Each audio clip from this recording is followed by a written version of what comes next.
నమస్కారం. మనం నీళ్లలో ఒక రాయిని వేస్తే అది మునిగిపోతుంది. అదే ఒక చెక్క ముక్కను వేస్తే అది తేలుతుంది.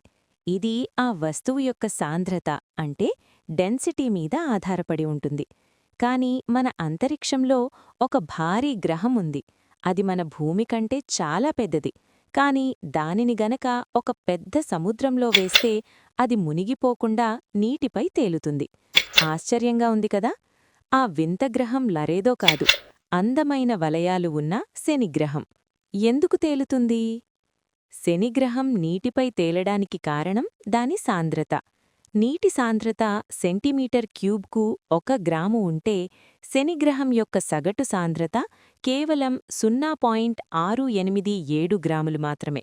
అంటే ఇది నీటి కంటే దాదాపు 30% తక్కువ సాంద్రత కలిగి ఉంది.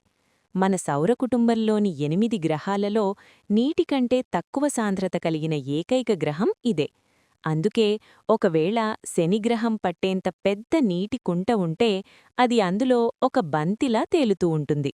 శనిగ్రహం దేనితో తయారైంది? మరి అంత పెద్ద గ్రహం ఇంత తేలికగా ఎలా ఉంది?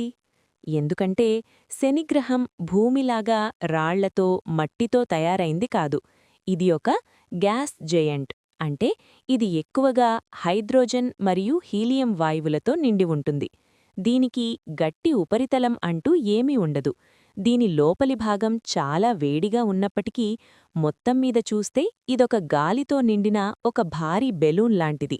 అందుకే ఇది పరిమాణంలో పెద్దదైనా బరువులో అంటే సాంద్రతలో మాత్రం చాలా తక్కువ.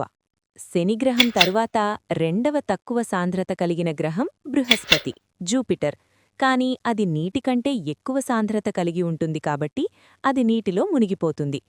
ప్రకృతి సృష్టించిన ఈ వింతలు మనల్ని ఎప్పుడూ ఆశ్చర్యపరుస్తూనే ఉంటాయి.